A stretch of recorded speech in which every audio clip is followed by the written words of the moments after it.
Libya is on the way to becoming a terrorist outpost for possible future attacks on Europe.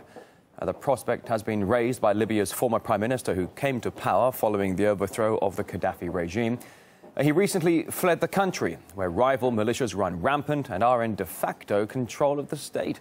Guy Chikan explains. For extremist groups looking for weapons and resources, Libya is the place to be.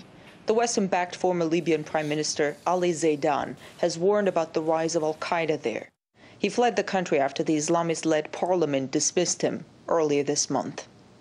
The NATO-led intervention 3 years ago left Libya awash with weapons, both from Colonel Gaddafi's arsenal and those provided by coalition countries to help topple the former leader.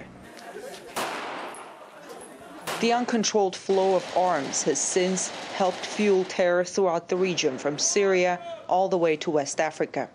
We're also destroying nations, not just Libya, Nigeria, northern Mali, Burkina Faso. These countries have all been affected by terrorism, which is a result of the 3-year-old overthrow of the government of Libya. And we will see its effect mostly on Egypt in the next few months prior to the summer elections. You will see more violence in Egypt, with a lot of the weaponry coming out from Libya, because the Libyan-Egyptian borders are very porous. Libya's central government has little control over the militias that have claimed different parts of the country for themselves. We have evidence, and we've seen evidence, that Libya is becoming sort of the Afghanistan of Africa, and North Africa specifically. Armed groups have seized control of Libya's key oil ports. Earlier in March, U.S. Special Forces captured a North Korean-flagged tanker with crude oil that one militia loaded to sell independent of Tripoli. Tripoli International Airport is also under the control of gunmen. Most international airlines have suspended flights there after rockets struck the runway. While Libya's warlords are fighting each other, the chaos allows terrorist networks to grow, train, and metastasize. Libya, because of its size and remote areas, is very suitable for al-Qaeda to make it a safe haven. It's large, and its location, with access to Egypt and to Europe and to the heart of Africa, so it's really a suitable place for gathering. The chaos in Libya has long spilled over its borders and now poses a threat to global security. It seems every day the country is stepping further away from the democratic path that the U.S. and its allies envisioned when they helped topple Colonel Gaddafi 3 years ago. In Washington, I'm Ganesh Chekyan, RT. All right, let's take a closer look at what's going on in Libya right now. There are approximately 1,700 militant groups on Libyan territory. The majority of them are very, very small. The government, though, controls only about 20 of 400 army weapons stockpiles left after the fall of Gaddafi.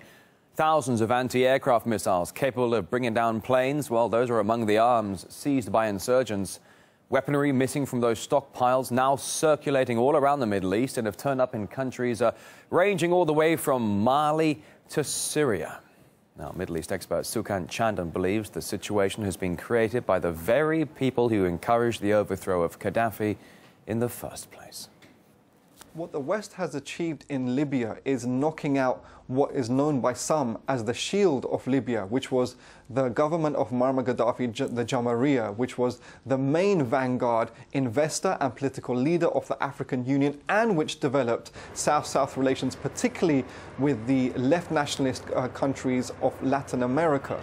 Muammar Gaddafi was way too much of a problem for Western interests, particularly in relation to the hydrocarbon industry in Libya, in relation to which Financial Times accused Libya in 2009 of quote-unquote resource nationalism. That has been knocked out, but there remains a little bit of a problem for the Western powers, which is trying to get these unruly militias or death squads to facilitate their oil exports to their own coffers. The junta in Tripoli can not even control Tripoli.